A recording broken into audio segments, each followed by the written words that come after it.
දවස් 2-3ක් එක දිගට වැස්සොත් අපිට එපා වෙනව නේද? එහෙනම් නිකමට හිතන්න අවුරුද්දක් නෙවෙයි, අවුරුදු 100ක් නෙවෙයි, වසර මිලියන 2ක් එක දිගට වැස්සොත් මොනවා වෙයිද කියලා. පුදුමයි වගේ හිතුණත් පෘථිවියේ ඉතිහාසයේ ඇත්තටම එහෙම කාලයක් තිබුණා. මොකක්ද මේ සිදුවීම? මේ විද්‍යාඥයන් හඳුන්වන්නේ කානියන් ප්ලූවයල් ඉවෙන්ට් ලෙසයි.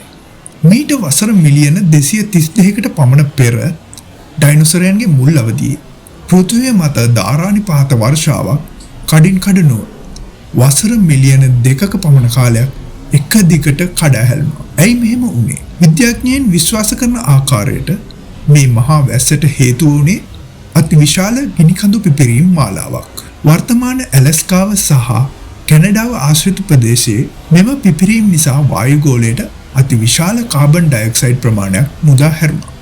ඒ හේතුවෙන් පෘථිවිය වේගයෙන් රත් වීමට පටන් ගත්තා. සාගර ජලය වාෂ්ප වී එය මහා වර්ෂාවක් ලෙස නැවතත් පෘථිවියට පතිත වුණා. ඩයිනෝසරයන්ගේ රජදහන ඇරමුණේ මෙන්න මේ වැස්සින්.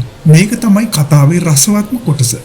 මේ මහා වැස්සට කලින් පෘථිවිය කියන්නේ ශුෂ්ක වියලි තැනක්. නමුත් මේ අකණ්ඩ වර්ෂාවත් එක්ක පෘථිවිය පුරාම යෝධ ගස් කොළන් වැවෙන්න පටන් ගත්තා.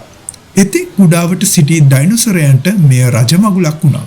අලුතින් හැදුණු වනාන්තර සහ ආහාර බහුලත්වය නිසා ඩයිනෝසරයන් ප්‍රමාණයෙන් පවා විශාල වුණා. ලොව පුරා වේගයෙන් පැතිර යන්නත් වුණා.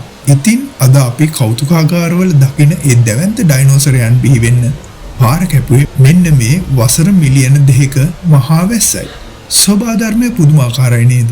සමහර විනාශයන් අලුත් ලෝකයන් නිර්මාණය කරනවා. උපුටා ගැනීම Think Beyond Facebook පිටුවෙන්. තවත් මෙවැනි රසබර දේවල් දැනගන්න කැමති නම් අපිව subscribe කරලා තියාගන්න.